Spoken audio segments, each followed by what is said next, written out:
안녕하세요, 선생님. 디지털 교육 이해 3강 디지털 리터러시에 대해서 알아보도록 하겠습니다. 지금 구체적인 내용으로는 디지털 교과서 보급에 관계되는 것, 그리고 디지털 윤리, 시뮬라시옹, 하이퍼리얼리티, 그리고 디지털 교육 백서에 대해서 조금 알아보도록 하겠습니다. 이제 인공지능 교육 서비스 관련해서 2024년부터 많이 이렇게 공문이 내려오고 있고 보도 자료가 내려오고 있습니다.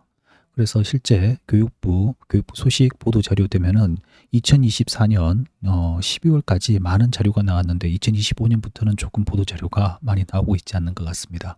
여튼 2024년 12월까지 인공지능 디지털 활용 수업 시험 보고서, 그리고 모두를 위한 맞춤형 교육, 학교 현장 인프라, 디지털 교과서 개발, 그리고 법적 지위 이런 등등에 대한 내용이 많이 나왔었죠. 근데 최근 2025년 이제 4월 또는 5월, 6월 이렇게 보시면 인공지능 디지털 교과서가 많은 논란이 좀 있다는 부분과, 그리고 적용에 대한 어려움이 얘기를 나오고 있습니다. 새로운 컨텐츠, 새로운 매체의 변화가 일어나니 엄청난 큰 변화이지 않습니까? 당연히 이런 좀 논란이 있을 수도 있고 적응 기간이 필요하고, 그리고 세밀한 서비스 이런 부분도 좀 준비되어야 될 거라고 얘기해집니다. 근데 학생 및 사회는 기다려주지 않는다. 이게 왜 무슨 얘기냐면 이제 법적인 지위와 이런 체계가 만들기가 어렵죠. 시간이 걸리지 않습니까? 그런데 이제 사상은 기술의 적용을 빨리 이루어지게 됐고 그 속도는 점점점 빨라지고 있어서 벌써 우리에게는 이러한 디지털 교과서 문제가 아니라 디지털 강의라든지 자료, 매체, 전자서적이 빠르게 우리 생활에 흡수되고 있는 그러한 실태입니다. 그리고 중학교 일반계고 고교생 스마트폰 이용 행태했는데 많이 쓰고 있죠. 통상적으로 아침에 일어나자마자 스마트폰을 확인하지 않습니까? 저 역시 지금 그러거든요. 그러니까 눈 뜰 때부터 눈 감기 전까지 우리는 지금 이 기계를 놓을 수가 없는 입장인 것 같습니다. 그래서 일 공부 외에 여유 시간을 주고 있는 활동, 근데 스마트폰을 한다, TV를 본다 이런 게 있는데 절대적으로 스마트폰을 많이 하고 있는 그러한 실태인 것 같습니다. 근데 마약 관련 교육 또는 예방 교육하는 그 내용성에 보면은 마약만 주어졌을 때 어떤 쥐를 이용해서 거기에 대한 중독 현상이 많이 일어나고 거의 이제 죽게 되는 현상이 일어나는데, 그 쥐의 실험에서 다양한 놀이기구와 여러 자극적인 어떤 선한 자극을 줄 수 있는 놀이나 다른 관심거리를 주어졌을 때는 마약에 대한 의존도가 굉장히 낮은 게 보이거든요. 어떻게 보면 우리가 지금 스마트폰을 보고 이런 부분이 이게 너무 극단적일 수도 있지만 우리의 어떤 관심이라든지 자극이라든지 긍정적 자극 요인이 또 놀이문화라든지 그런 부분이 없어서 그러지 않은가 이런 생각이 듭니다. 그래서 학교에서의 놀이 문화를 한번 생각해 볼 필요도 있고 휴게 문화라도 좀 생각해 봐야 되지 않을까 생각합니다. 그래서 교육공학 강의를 하고 있으면 우리 학교에서의 허락된 놀이는 무엇인가? 이렇게 하면 거의 없죠. 그래서 선생님들이나 어떤 관리를 하시는 그런 기관장님들 보시면 모든 것은 허락하지 않는, 하지마, 하지마, 하지마가 기준이 되고 있는 그런 부분이 있어서 조금 안타까운 부분이 있습니다. 네, 이제 학교에서 스마트 사용에 대한 정책에 대한 규제 변천사를 좀 알아보도록 하겠습니다. 2010년 10월부터 꼭 이날부터는 아니지만 대략 한 15년 전부터 스마트폰이 많이 보급되면서 이러한 논의가 많이 되기 시작한 것 같아요. 그래서 휴대폰을 쓰고 사용 제한한다, 생활지도 규정도 나오고 있고, 그리고 인권위에서는 일괄수거 인권 침해 아니냐는 의견도 나오면서 쭉 나왔는데 2025년 7월에 수업 중 스마트 기기 금지 원칙, 교내 사용 소지 제한 학칙화라는 이런 어떤 개정은 또 발효되게 되었습니다. 그래서 지금 이 부분이 어떻게 될지 모르지만 극단적인 어떤 행태와 그리고 긍정적인 사용, 그리고 인권 이런 부분에 대해서 원만한 합의가 이루어지기를 바라고 있습니다. 근데 해외에서도 동일하죠. 영국에서나 프랑스, 네덜란드, 영국, 중국, 대만, 미국 등 모든 국가에서도 유사한 형태가 지금 이루어지고 있고 가이드라인이 유사하게 지금 만들어지고 있는 것 같습니다. 이런 걸 봤을 때 저는 자연스럽게 예전 조선시대의 담배 보급 역사도 한번 바라보면 어떤가 하는 생각이 듭니다.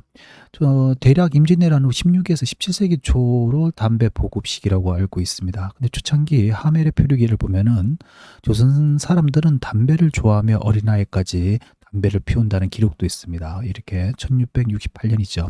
근데 조금 지나면은 아이가 담배 피우는 것은 아름다운 품행이 아니다, 손님과 맞담배를 피우는 아이도 있는데 어찌 그리 오만불순한가 이런 내용이 있죠. 그러면서 여러 가지 사회적 합의와 문화가 만들어지고 있는 모습을 확인한 적이 있습니다. 이 부분과 좀 비슷한 시대의 흐름이 아닌가 이런 생각을 해봅니다. 또 그리고 일상의 디지털 디톡스를 활동을 해보자 이런 얘기도 많이 나오죠. 정말 저 역시 휴대폰을 많이 보고 있고 많은 분들이 휴대폰을 사용하고 있는데 디지털적인 디톡스가 좀 필요한 시기인 것 같아요. 그래서 오프라인적이고 전기가 사용하지 않는 어떤 활동이 좀 필요한 시점이 아닌가 생각이 듭니다. 자, 그리고 코로나 이후 우리는 생활의 일부가 디지털로 전하는 사회를 우리는 맞닥뜨렸습니다. 실제 코로나 전 이렇게 보면 이제 마스크를 좀 쓰고 계시지만 오프라인 공연이 많이 적어 있다가 이때 웹엑스라든지 여러 가지 줌이라든지 이런 프로그램을 이용해 가지고 원격 공연이 하기 막 시작하겠죠. 이러면서 급격하게 디지털 전환되는 사회를 우리는 맛보고 있습니다. 그러면서 가장 대표적인 하나의 예시라고 할 수 있는데 에릭 휘트거의 가상 화창단입니다. 영상은 여기 있고요. 그래서 전 세계 사람들에게 인종 그리고 나이, 성별을 떠나서 그 악보를 주고 그걸 녹음을 합니다. 그리고 이 지휘자는 가상의 세계의 사람을 펼치고 음을 합치죠. 그걸 여러 레이어를 만들어서 저도 이 처음 들었을 때 너무 놀랐는데 이 가상 합창단의 목소리를 들었을 때 생전 처음 들어보는 목소리였습니다. 이렇게 인터넷을 이용해서 그리고 편집 프로그램을 이용해서 세상에 없는 목소리를 나타내기도 하는 그러한 사례를 한번 확인했습니다. 자, 그런데 또 우리는 많은 사람들이 모두가 디지털 기기를 많이 가지고 있을 거라고 생각해요. 이만큼 정말 많잖아요. 가정에 2세대도 있고요.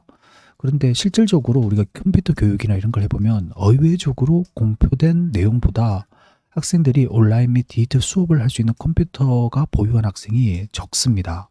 그래서 좀 이런 수업을 할 때 디지털이 당연히 컴퓨터 한 대 있겠지라고 생각하면서 접근하게 되면은 학교 현장에서는 좀 문제가 생길 수도 있는 것 같아요. 지금 대외적으로 교육청이나 그리고 또한 정부기관 이런 곳에서 컴퓨터 보유 대수가 넘친다는 얘기도 있지만 그렇지 않을 수도 있다 이런 생각을 현장에서 하고 있습니다. 그리고 기술 속도가 너무 빠르다. 정말 빠르죠. 이젠 이런 로봇에서 모양을 하고 그리고 산업의 발전성도 속도가 적용 속도가 너무 지금 빠른 시점이라서 지금 겁이 날 정도인데 이건 다르게 얘기하면 교육계에도 어떤 인공지능 기술이라든지 디지털 기술이 지금까지 생각하지 못했던 맛보지 못했던 속도로 우리 기관에 그리고 현장에 들어올 수 있다는 생각을 해봅니다. 근데 이제 과거로 가볼까요? 지금 왼쪽은 1984년 터미네이터라는 영화고요. 오른쪽에는 아톰이라는 만화 영화입니다. 만화기도 하고 만화 영화도 나왔죠.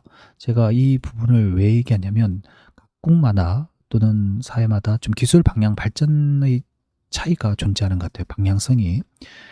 터미네이터 영화같이 미국 쪽이나 이런 쪽에 보면 군사 로봇에 좀 많이 집중되어 있죠. 그리고 아톰이나 이런 쪽에서는 일본 쪽에서 나왔으니까 휴머노이드 쪽이 많고요. 저희 나라 같은 경우는 제가 기억하는 로봇은 아인슈타인의 얼굴과 아래쪽에는 터미네이터의 몸을 가진 그러한 로봇이었는데 산업 로봇이었습니다. 그래서 이게 기술이 사회, 국가마다 방향성이 좀 다른 부분을 좀 얘기해 드리겠습니다. 그리고 여기 드론 군사 기술이 있는데 이 드론에 대해서 배송의 물류로 가기도 하고 어느 나라에서는 심폐소생 그 장비를 담기도 하고 또 어느 곳에서는 군사 무기화 되기도 하고 이런 경향이 있습니다. 근데 기술의 어떤 나쁘고 좋고를 떠나서 긍정적 사용의 의지가 중요하지 않는가 이런 생각을 해보고요. 그리고 또 인공지능은 디지털 리터러시 영역에 포함될 수도 있고 반대로 디지털 영역에 포함될 수도 있다는 이러한 내용도 언급되고 있는데 지금 아래는 1995년 공각기동대의 SF 만화의 한 장면입니다. 이때 한 내용이 보면 사실 내 진짜 몸은 옛날에 죽었고 지금은 나는 후산하기 모토크다라고 한다. 이체가 아닐까라는 생각을 할 때도 있어. 이렇게 하면서 인간의 몸을 이제 벗어 던지고 기계의 몸을 가졌는데 이제는 육체에 대한 기억은 거의 없고 새로운 의체에 대해서 이게 나가 아닌가라는 얘기를 대사를 하고 있습니다. 우리는 지금 이 시대가 되고 있지 않는가? 혹시 기존의 아날로그는 인간의 육체의 그 수준이고 또 그다음 이러한 어떤 환경의 변화는 의체와 같은 수준이 되고 나중에는 육체도 잊어버리는 시대 이렇게 점화되지 않는가 하는 생각을 해봅니다. 자, 이런 예시로 뉴럴링크가 있죠. 일론 머스크가 인간의 뇌와 컴퓨터 뉴럴링크 설립에 대한 내용이 이렇게 진행되고 있고, 그리고 이분이 게임도 하시고 이렇게 생각과 그리고 눈, 동공 이런 부분을 이용해서 지금 여러 가지 기계를 움직이시는 이런 장면이 나오고 있습니다. 그래서 이런 거 보면은 기술의 윤리적 적용이 상당히 좀 중요하게 되고 있죠. 그래서 이거는 교육 영역도 동일한 게 아닌가. 그리고 참고로 이러한 것에 대한 뉴럴링크, 이러한 기술들은 신경가소성, 뇌가소성에 대한 부분이고, 이 신경가소성은 뇌가 경험, 학습, 손상 등에 따라서 구조나 기능을 변화시키는 능력을 말하고 있습니다. 그래서 최근 뉴럴링크 인공지능을 하고 있지만 한편으로는 신경가소성, 뇌가소성에 대한 서적을 한번 확인하시면 어떨까라는 생각이 듭니다. 당연히 이러한 부분은 기계 장비에 대해서 디지털 그리고 특이점 내용이 얘기 나오고 있죠.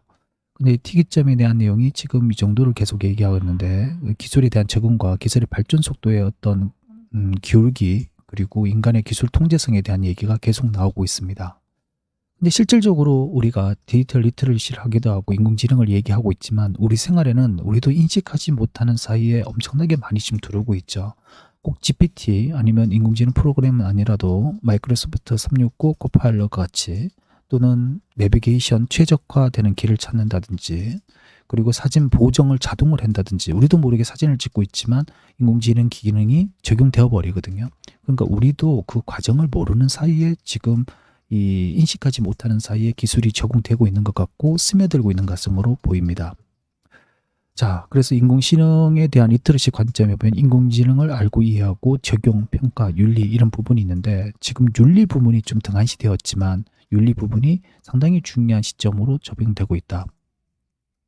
그래서 디지털 리터러시 연구 추세를 보시겠습니다. 이렇게 보면은 인공지능을 알고 이해하고 논문 등등이 있고요. 인공지능의 적용에 대한 얘기가 있고요. 인공지능 평가 생성에 대한 게 있고 인공지능의 윤리에 대한 이러한 내용으로 지금 추세가 이끌고 있습니다. 2024, 2025년 에서 또 다른 내용이 나오겠죠. 근데 전체적인 분위기가 이해, 적용, 그리고 평가, 윤리 이렇게 나오고 있네요. 조금 더 다시 보면은 인공지능 리터러시에 다양한 정의를 내리는 노력에도 불구하고 여전히 많은 개념적 혼란이 발생되고 있다. 그 이유는 이제 사회학과 선생님, 그리고 교육공학 선생님, 그리고 컴퓨터공학과 선생님, 그리고 정부기관, 그리고 다양한 이런 대표하시고 전공이 좀 달랐을 때 이거에 대한 리터러시한 정의는 기본 맥은 같으나 거기에 대해서 철학적인 병행이 흡수되면서 조금 다른 양상이 나오는 것 같아요. 혼란이라기보다는 자연스러운 현상이 아닌가 이런 생각을 가져봅니다. 자, 기술 역량이 나오고 인지적 윤리 역량, 그리고 인공지능 윤리 역량은 인지적, 비판적 윤리 역량은 상호 보완적 관계를 유지하며 창의적 윤리 역량이 발생되도록 지원하고 관계 구조가 개선된 필요하다 이런 얘기 나오고 있습니다. 그래서 교육 역량에 대한 얘기도 하면 기술 역량과 그리고 윤리 역량을 중요시 생각하고 있고 중간에 관계되는 것이 디지털 리터러시라고 얘기합니다. 그래서 제가 인터넷에서 우연하게 이 이미지를 봤는데 인공지능 리터러시의 의미를 이미지로 잘 구성되었지 않는가 이런 생각을 가져봅니다. 자, 그리고 인간과 비인간의 경계, 그러니까 인간인지 아닌지 하는 경계가 있죠. 이 경계가 지금 무너져 내리고 있죠. 이런 부분이. 그래서 가장 대표적으로 불편한 골짜기에 대한 내용이 나오고 있고, 그래서 이 내용은 데리다의 탈구축 이론하고도 좀 맥을 좀 같이 한번 봅니다. 그러니까 인간과 동물, 인간과 기계, 축체, 객체, 그리고 정신, 육체 이런 이분법적 구조의 어떤 문제점을 얘기하고 있는데 인간과 동물도 고통을 느끼고 의사소통하며 관계를 맺는 존재라면서 절대적 구분은 성립이 하지 않는다고 본다. 그러니까 절대적으로 칼자르듯이 할 수는 없다. 근데 이제 인간과 기계의 관계도 이런 내용을 적용하는 시점으로 되어가는 것 같습니다. 그리고 이거는 지금 불쾌한 골짜기 이런지 언캐리밸리 곡선입니다. 요렇게. 그러니까 여기에서 호감도가 올라가죠. 근데 모양이 인간과 거의 동일하게 되면 올라가는 모습을 보입니다. 호감도가. 그러나 가다가 인간이 아닌데 좀비 같고 시체 같아. 그럼 갑자기 훅 떨어지죠. 호감도가. 그러다가 인간인지 아닌지 모르는 경계에 넘어갔을 때는 호감도가 극도로 올라가는 이러한 선을 지금 언캐리밸리 곡선, 불쾌한 골짜기 곡선이라고 얘기합니다. 그러니까 제가 지금 이 내용을 보다 우리는 이 경계에서 넘어가게 되면 사람인지 아닌지 모르는 상태가 되었을 때 우리는 역치라는 개념, 이런 부분에 대해서 우리 한번 생각해 볼 필요가 있지 않을까요? 그래서 이런 경우는 굉장히 좀 호감과 불쾌함을 느끼죠. 그런데 이 사진은 어떻습니까? 지금 실제 인공지능 모델을 이용해 가지고 이제 보고 잡지석 개수 광고가 나왔습니다. 이게 지금 2025년 8월 4일 이 뉴스입니다. 그럼 기존에 있는 모델들은 어떻게 되나요? 이제 직업을 잃을 수도 있겠죠. 근데 소비자들은 이 정도는 볼만해라고 넘어가게 되는 것이죠. 그리고 또 최근 캐대한 노래라든지 여러 가지 애니메이션이 지금 폭풍적인 확산이 되어 가고 있잖아요. 이런 현상을 우리는 같이 보고 있습니다. 경계를 넘어가고 있다 이럽니다. 그리고 인공지능이 미술 대회에 나가서 상을 받고 논란이 그랬죠. 이것도 예술인가 이런 논란. 그래서 이런 것은 보면은 철학적으로 시뮬라시옹 시뮬라르크, 그러니까 이제 보드리아르의 시뮬라시옹이라는 이런 철학적인 해석이 있는데, 시뮬라시옹은 실제를 흉내내가 재현하는 과정입니다. 매트릭스를 보시면 매트릭스 1편에 시뮬라시옹 시뮬라르크라는 이 책이 나옵니다. 이게 이스턴 에그처럼 나오거든요. 보드레아들의 생각이고요. 내용을 좀 더 보시면 시뮬라시옹은 실제를 흉내내거나 재현하는 과정을 얘기하고 있고요. 시뮬라르크는 실제와 단절된 기호 이미지와 이런 부분입니다. 그러니까 우리 현대사는 모사와 원본 차이가 붕괴되어 간다. 실제 사회는 모사와 원본이 막 뒤섞여 있는 사회였는데 이제 시뮬라르크가 진짜보다 더 진짜처럼 느껴지는 상태가 되어 가고 있다. 이렇게 얘기하고 있네요. 자, 이런 부분에 대해서 또 하나는 하이퍼 리얼리티죠. 이제 밑에 프로그램은 소라 프로그램입니다. 그래서 실제 명령을 내리고 영화를 하는데 이게 그래픽을 한 것 또는 현실에서 있는 것과 구별하기 좀 어려울 정도로 정교하게 잘 만들기 시작하고 있죠. 인간은 결국 이게 가짜인지 진짜인지라는 구분 자체를 상실하게 되고, 오늘날 인공지능 이미지, 음성 학습, 인공지능 모델의 대학이 여기에 해당되고 있습니다. 근데 보드라의 연장선으로 하이퍼 리얼은 가짜와 진짜가 뒤섞여 실제보다 더 실제적인 것을 유출하는 이러한 현상, 하이퍼 리얼리티라고 얘기하고 있습니다. 자, 그래서 악보도 쓰고 편집도 하고 저작권 이런 부분도 문제가 있는데, 실제 인공지능 이용해 가지고 엄청나게 막 제작해서 올린 거예요. 그래서 160억 원의 스트리밍 수익을 올렸습니다. 근데 체포되었대요. 그러면 인공지능이 만든 이런 음악을 만든 것은 범죄인가? 이렇게 얘기될 수 있죠. 자, 그리고 최근에 또 논문 작성에 챗GPT 그리고 GPT 많이 이용하시죠. 근데 GPT 특이한 문장이 나오기도 하고 헐루시네이션, 그래서 가짜 정보를 얘기도 하고 있잖아요. 그런데 실제적으로 논문을 쓰면 잘 사용하면 조사 도움을 받거나 그리고 요약 도움 받는데 엄청난 도움을 받게 됩니다. 거의 논문 작성하는 시간이 10분의 1까지는 아니지만 엄청나게 줄일 수 있는 그러한 또 도구가 되어서 논문 작성에 많은 도움이 되지 않는가 생각해 봅니다. 자, 그리고 이세돌과 알파고 대구 결과입니다. 결과보다는 이 시점을 인공지능 디지털 교육의 중요한 시점으로 자꾸 언급하고 있습니다. 다름이 아니라 대중이 인공지능에 대한 인식의 전환 시점으로 보고 있는 것이죠. 그전에는 컴퓨터, 프로그램 그것쯤이야 라는 생각을 이렇게 했는데, 이 시점에서 이세돌이 지는 걸 보고 그리고 이세돌이 극적으로 이기는 그런 장면을 보면서 알파고의 가능성을 이제 와닿게 되는 것이죠. 그냥 말하는 수준이 아니구나. 그래서 인식의 전환점으로 보고 있습니다. 자, 그리고 윤리원칙, 인공지능 시행할 4가지 원칙을 얘기하고 있는데, 개인의 인권을 보장하고 사회 공공성을 증진하고 노력하고 인간 능력을 향상시키고 또 하나 조음을 지향해야 된다. 이런 얘기를 보고 있습니다. 네, 선생님들 보이테스 파이 협약이라 들어보셨는지요? 보이테스 파이 협약은 1976년 소득의 보수 진보를 대표하는 정치가, 지식인 등이 모여서 정립한 원칙입니다. 통일 후 독일의 교육 철학으로 자리매김됐는데, 첫 번째, 강압적인 교환화 주입 교육을 금지하고 학생의 자율적 판단을 중시합니다. 두 번째, 논쟁적 주제는 수업 중에도 다양한 입장과 논쟁상을 그대로 드러나게 하고 학생의 상황과 이해관계를 고려해 스스로 시민 역량을 기를 수 있도록 한다는 그러한 합의가 있었습니다. 이게 1976년에 있었는데 지금 우리가 디지털 보이테스 협약이 필요한 시점이 아닌가라고 한번 생각하고 있습니다. 그리고 지금 우리 인공지능, 디지털 교과서 등 다양한 환경이 되었지 않습니까?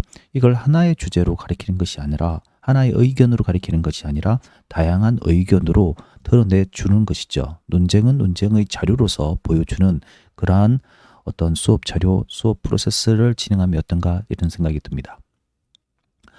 자, 그리고 디지털 리터러시 대화형 소프트웨어가 정말 많이 나오고 있습니다. 밑에 이렇게 보면 현장에서 적용되고 있는 인공지능 대화형 로봇, 이렇게 대화를 할 수 있는 것이죠. 그리고 얼굴 모양까지도 이제 게스의 그 모델처럼 사람인지 아니면 인공지능 모델인지 모를 정도의 사람이 나오고, 그리고 그 사람이 인간이 질문한 질문에 대해서 대답을 해주는 것이죠. 근데 이 부분이 소프트웨어가 굉장히 많이 발달하고 있습니다.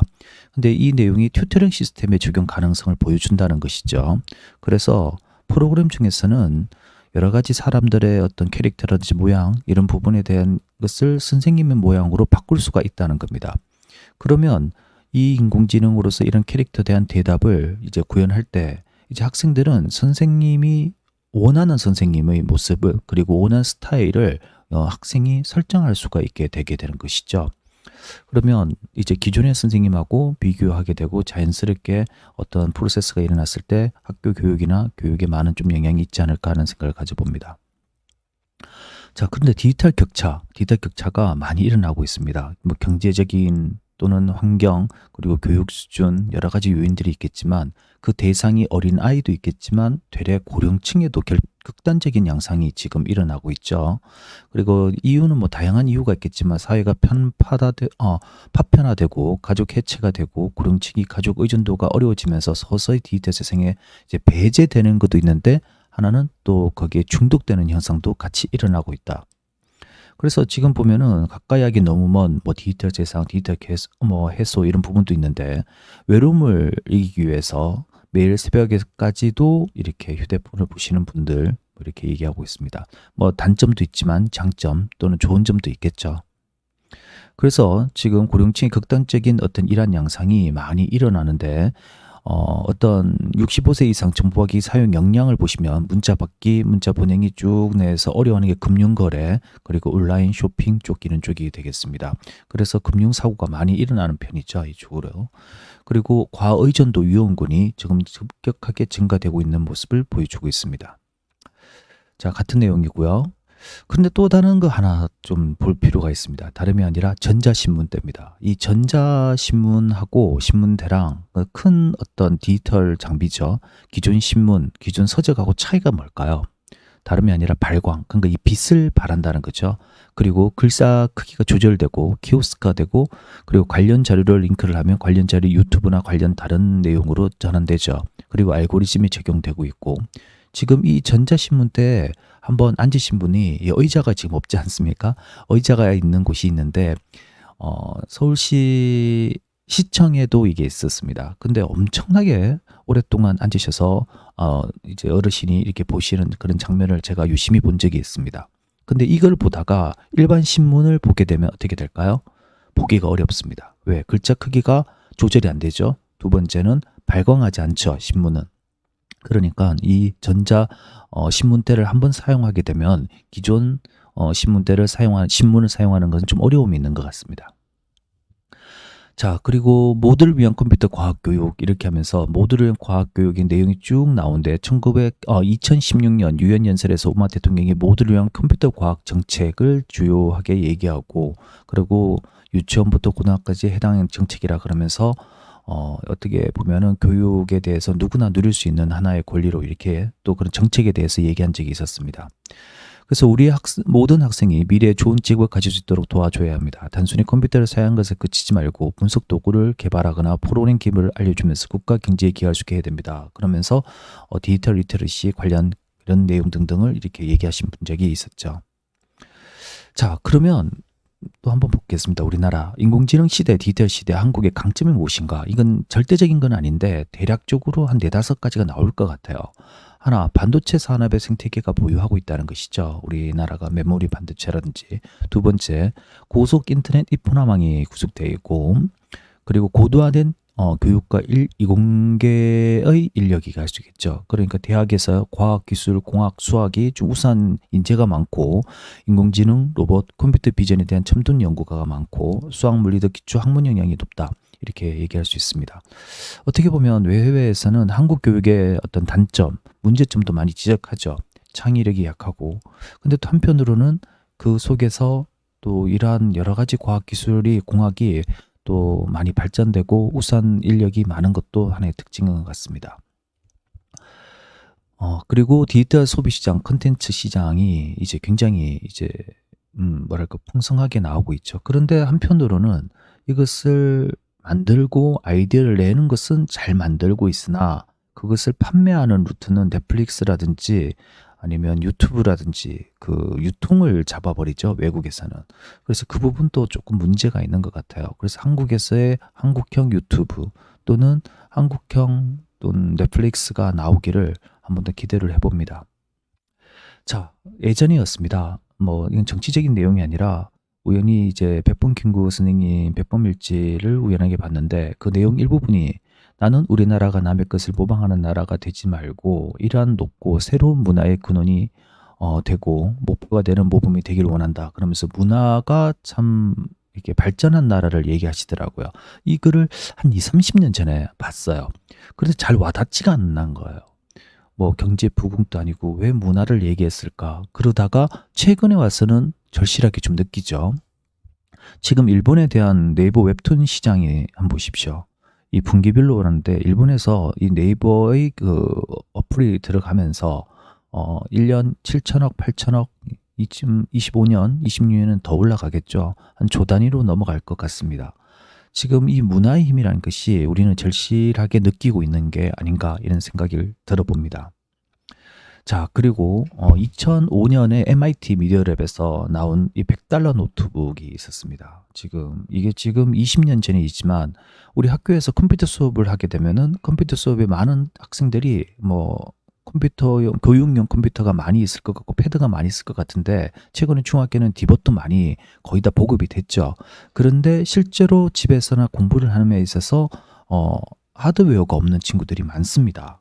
그래서 좀 주의를 할 게 선생님께서 어떤 자료를 줄 때 당연히 컴퓨터 있겠지. 그렇지만 컴퓨터가 없고 환경이 안 되는 친구도 많다는 겁니다. 근데 이런 걸 생각했을 때 20년 전은 이렇게 MIT 미디어랩에서 시행한 100달러 노트북은 좀 획기적인 컨텐츠가 아닌가 이런 생각을 가져봅니다. 자, 그리고 또 하나 알려드리고 싶은 것은 2025년이지만 아직 나오지 않았지만 디지털 교육 백서가 나오고 있습니다. 이게 지금 어디에서 나오냐면 한국교육학술정보원에 있고요. 지식정보, 교육학술 동향의 디지털 교육 백서가 쭉 나와 있습니다. 혹시 디지털 관련 자료를 궁금해 하시거나 어떤 데이터, 객관적 데이터를 좀 최대한 객관화된 데이터를 좀 보고 싶다. 그러면 디지털 교육 백서를 한번 읽어보심을 권유해 드리겠습니다. 그 전체적인 내용이고요. 학급별 사용 디지털 기기 보급 그리고 현장 중심 교육 제도 이런 부분이 다 요약 정리되어 있습니다. 최근 3개년 학생 1인당 디지털 기기 보유 대수 이렇게 나오고 있고요. 0.84 정도 되나요? 2024가 0.70 정도 되고요. 근데 중학교가 좀 많은 편이죠.